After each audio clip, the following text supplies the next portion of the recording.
So I'm taking a closer look at the initial interview with Caraboaster, where she first reported that she notified the police that Jelani was missing because he did not show up for class and he did not show up for his patient. Now, I'm not trained in lie detection, but I found some things to be interesting. So take a look with me. So we're going to start out watching this video on mute. And I can't help but to notice how many times Cara continuously looks to the side and down. Now, she does this profusely throughout the interview, and she seems nervous. She seems like she's having some type of internal conversation, or she's thinking about what she's saying, or she's like really monitoring herself while having this interview. Let's go back. So she starts the interview by looking down. She looks up.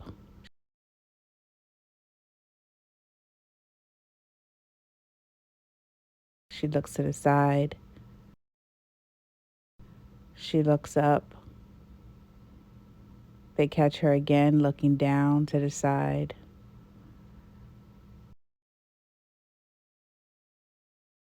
She looks up.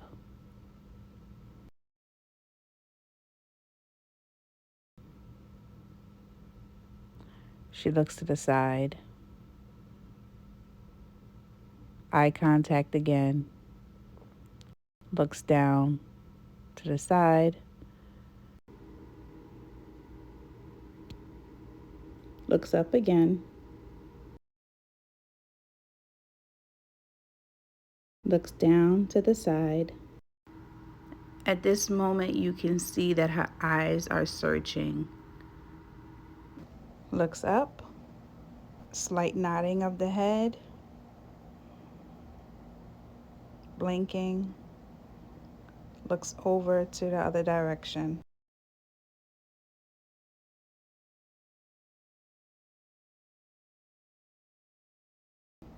And back again down to the side.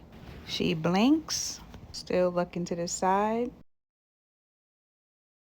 Now she looks up, eyes are wide open. She starts to shake her head in disapproval, closes her eyes, shakes her head, slight smirk, shaking her head.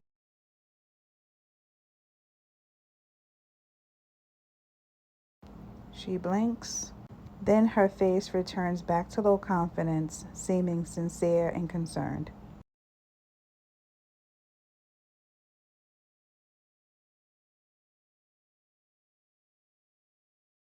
So what you just saw me do is break down clip by clip, showing that there's so many discrepancies in between what she's saying and what her body language is actually communicating. That's unusual.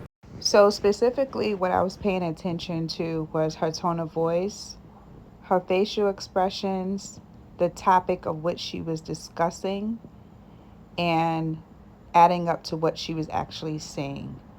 And That's unusual. all four of those categories were just very inconsistent and so many discrepancies to That's unusual. what I was seeing. Like it wasn't adding up. So usually if you're talking about someone's missing, you're going to show some signs of compassion, concern, and remorse. But instead, That's there were unusual. times during the interview where Cara was slightly shrugging one shoulder. That's unusual. A slight smirk on her face. That's unusual. She had a look of disapproval, and she also seemed prideful. That's unusual. There were even times where she seemed stressed. She seemed like she was under stress during the interview. So after going clip by clip of the interview, I can see why many people are very suspicious of during the time when she was shaking her head and profusely and her eyes gotten wide open, I kind of feel like that's the part that makes me believe that there was something personal going on between Cara and Jelani. That's unusual. But I don't get a sense that it was personal in a romantic way. I feel like there was some personal, like maybe a conflict. I can be wrong, but it comes across as if she was outcasting Jelani.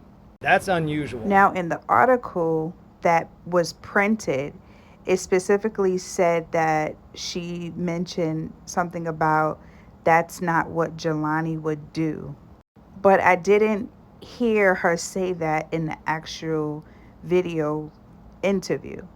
So there seems to be a discrepancy there as well. Furthermore, I'm just so curious to know if she had prior relationship with Jelani. I personally don't see how that's possible, being that Jelani was a freshman at this school.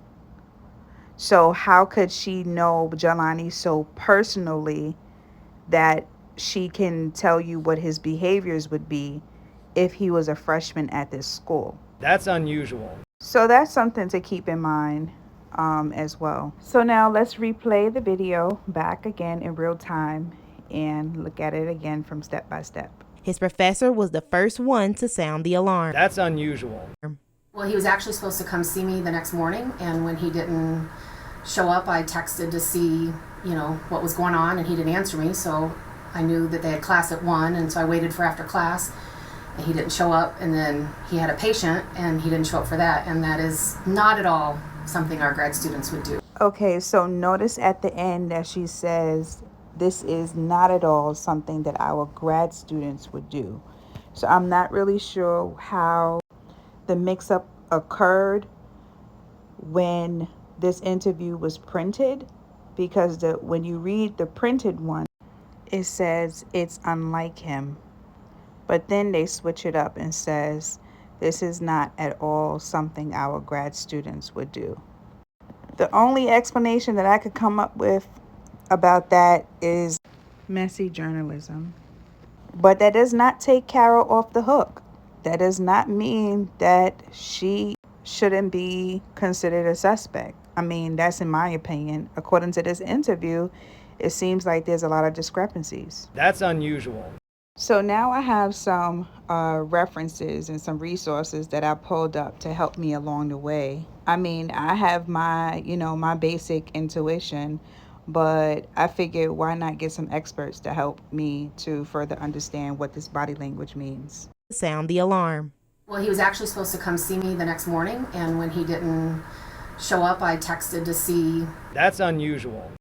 Okay, so several things occurred in that clip. She started out by looking down and to the side. That's unusual. She made a hand gesture towards herself as if to kind of reiterate the event that was supposed to happen. And then she takes a pause, a deep breath. That's unusual. In between when she says, he was supposed to come see me the next morning, and when he didn't, she pauses and she shrugs her shoulder. Let's watch it again. Well, he was actually supposed to come see me the next morning, and when he didn't That's show up. unusual. Okay, so did y'all see that? She took a pause for a deep breath and she shrugged her shoulder. That's unusual. Now, what does the one shoulder shrug mean? Okay, so I Googled one shoulder shrug, and this is what I came up with.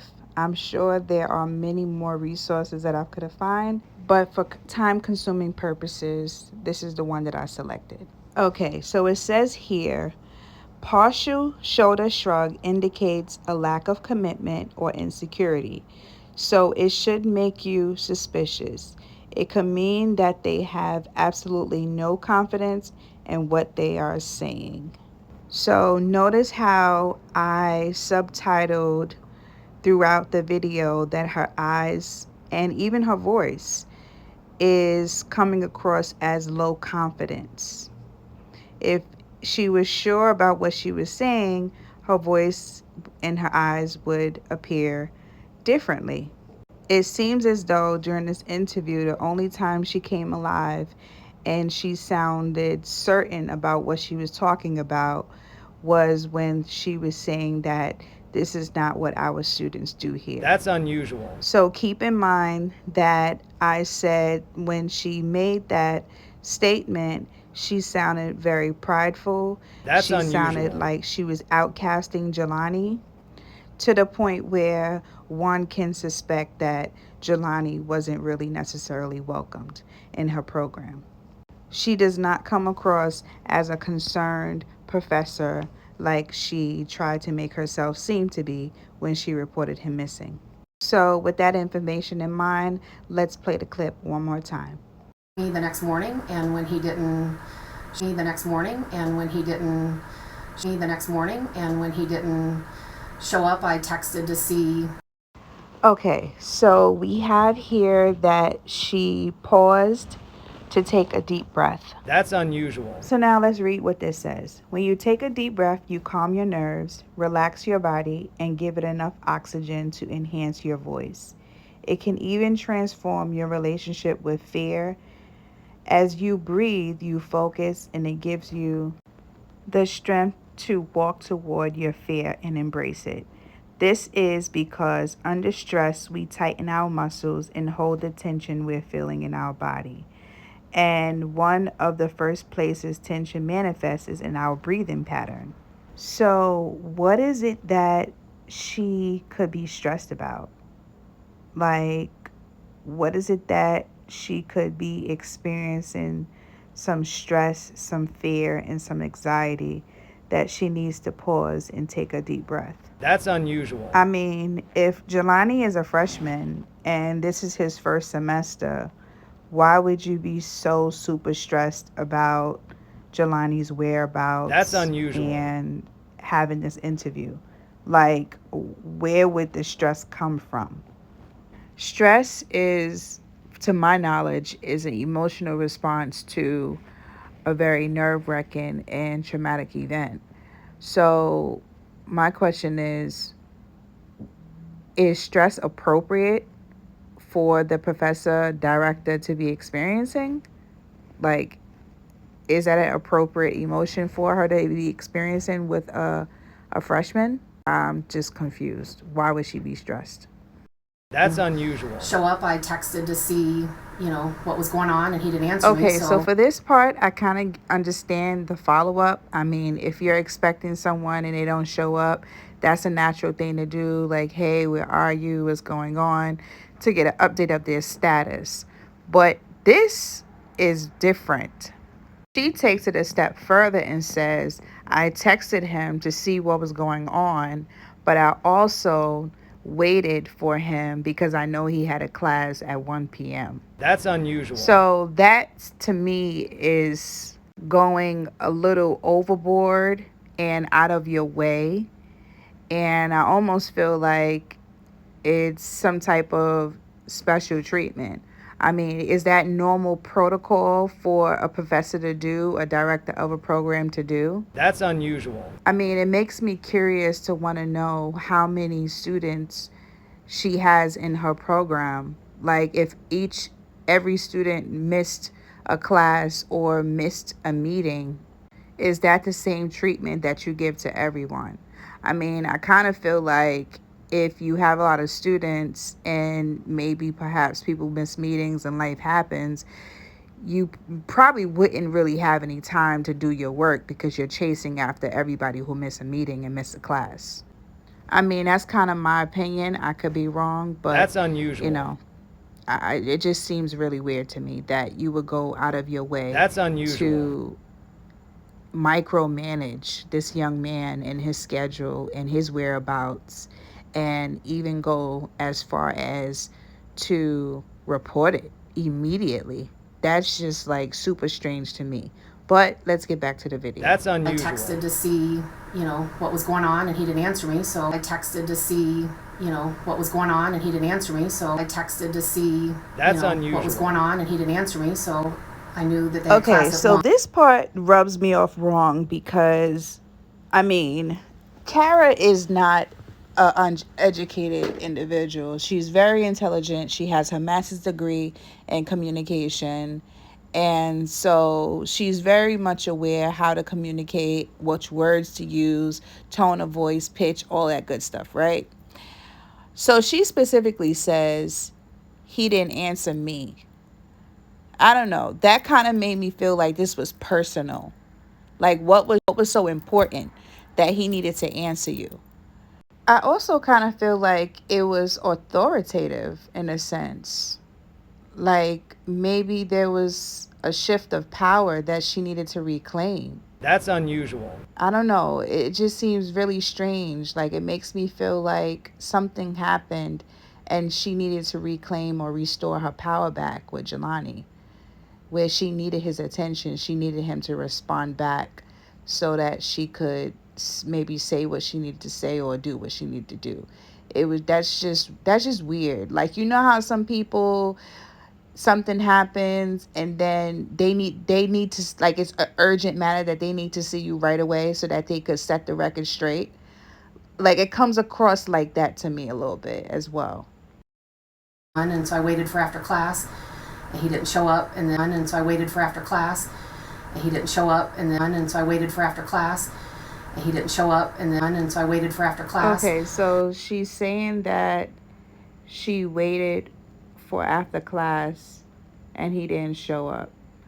And then she looks over in the other direction for the first time. That's unusual. As if maybe somebody was standing there, somebody walked by, there was some distraction, I don't know.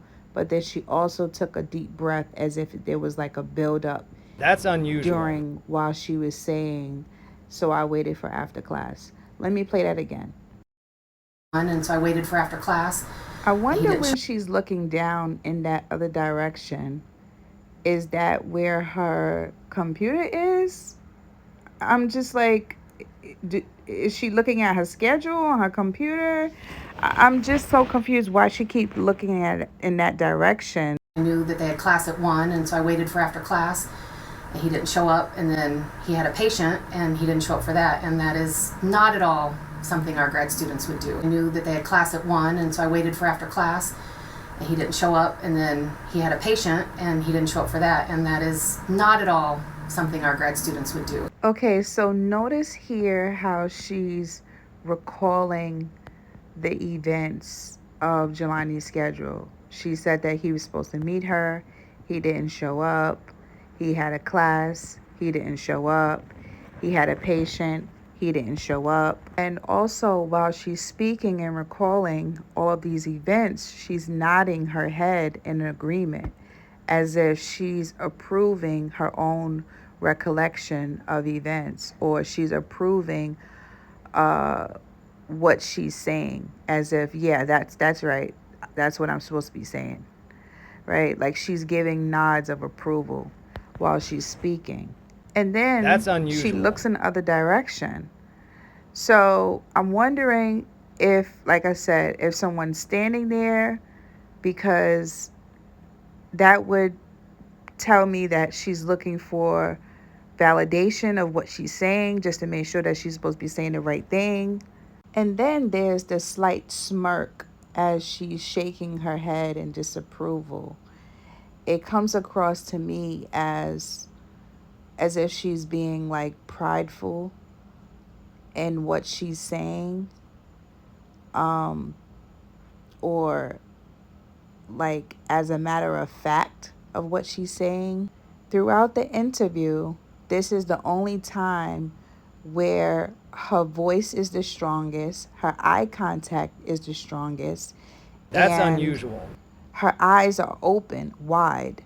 It's almost as if while she's speaking, she's as if she's speaking to like a friend.